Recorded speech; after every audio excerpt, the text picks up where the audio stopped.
This is Jarrod Horak, and in this video I will update the latest Kentucky Derby news. It is Saturday, April 26th, and I will be back later tonight with another Derby update after the post-position draw. I did post a Preakness future wager video on my channel earlier today.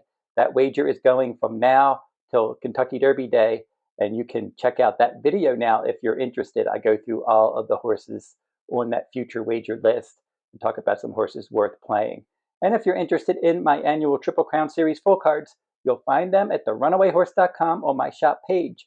I've been doing these full cards online since the 1990s, so I've had a lot of experience and success with the Triple Crown Series over the years. And my early Derby analysis is complete now, and I will send that to you if you pre-purchase any of my Derby products, and I am going to update that early Derby analysis after the post-position draw.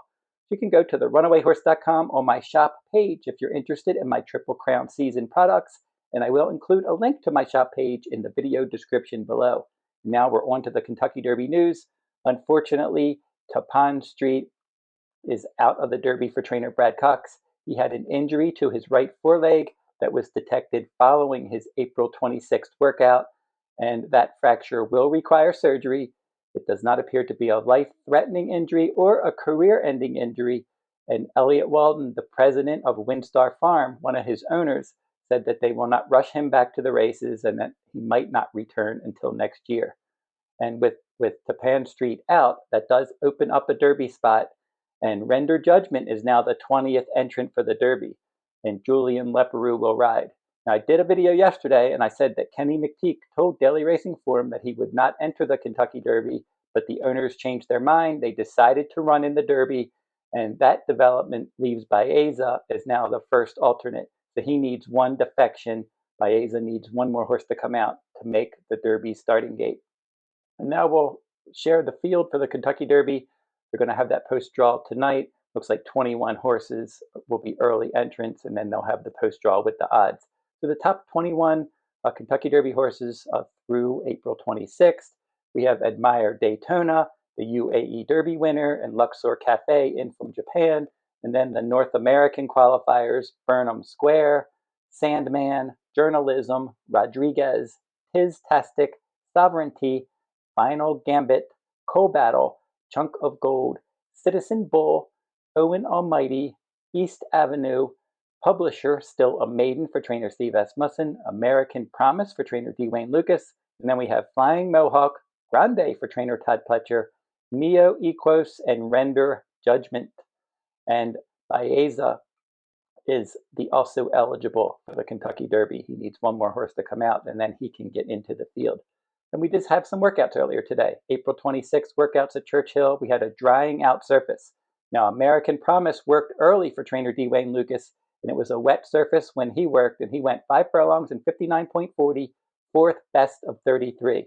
And he was out 6 furlongs in 112.20. His opening 3 furlongs, 34.72. So he showed good speed in this workout. He's shown speed in his races, and he also showed speed in a 7 furlong gate work at Oakland on April 18th. So the combination of these workouts, the way that he runs in his races, plus the 7 weeks between starts, have him fresh and keen and ready to go. I think he's going to be a pace factor in the Kentucky Derby, along with a handful of other horses. Now, Burnham Square, a late runner.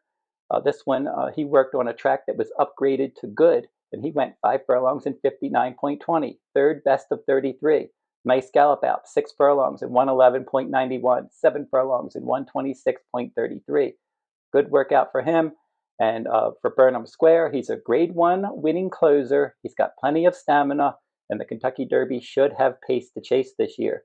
He does seem to be on the upswing based on his pre-Derby training sessions. Final Gambit, a surface switcher for trainer Brad Cox. He worked over a track that was upgraded to fast, 5 furlongs in 101, 17th best of 33. And he was out 7 furlongs in 127.63, and he was finding his best stride late in that workout. And that makes sense because this one is a big late runner. He likes to sit way back and then make a nice stretch kick, just like he did in the Jeff Ruby Stakes. Render Judgment, 5 furlongs in 59 for trainer Kenny McPeek, second best of 33, out 6 furlongs in 112.06. For him, he's going to be a long shot in the Kentucky Derby. He's 0 for 5 in stakes races. Now, your Kentucky Derby favorite, Journalism, he was originally scheduled to work on Saturday, but Michael McCarthy decided to wait one more day. And for him, Umberto Rispoli, his rider, took the red eye in from California to work him this morning, but they just weren't satisfied with the track condition. They wanted to work him over a fast track because there was a good amount of rain in the Louisville, Kentucky area on Friday, and they just wanted to wait to breeze on a fast track on Sunday. So they're going to wait one more day for Kentucky Derby favorite Journalism to work. And we're going to see some other horses working on Sunday as well. Most likely, Fountain of Youth winner Sovereignty. He's probably going to breeze on Sunday for trainer Bill Mott. And he did have a strong workout at Churchill Downs on April 19th.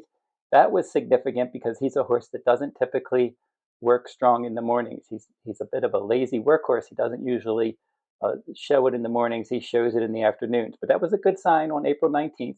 But then after April 19th, he got a bit hot when he was galloping on Wednesday and Thursday. He was better on Friday, and then he looked much better on Saturday. So we'll have to check out Sovereignty to see how he's going to be looking in his workout tomorrow and then in his gallops and jogs leading up to the Kentucky Derby. So that will wrap up my look at the news for the Kentucky Derby. And don't forget to like, comment, and share these videos if you like them. Subscribe to my channel as well. It's free to subscribe.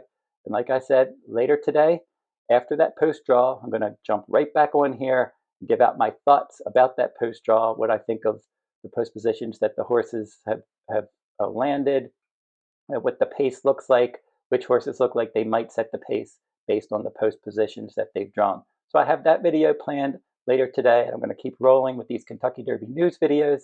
I'm also going to be doing a Kentucky Oaks analysis video. I will go over the entire field and give out my top pick. That will be coming in the coming days, along with my final analysis for the Kentucky Derby. I'm also going to be going through the field and giving out my tough choice, just like I do each year in my annual final analysis for the Kentucky Derby.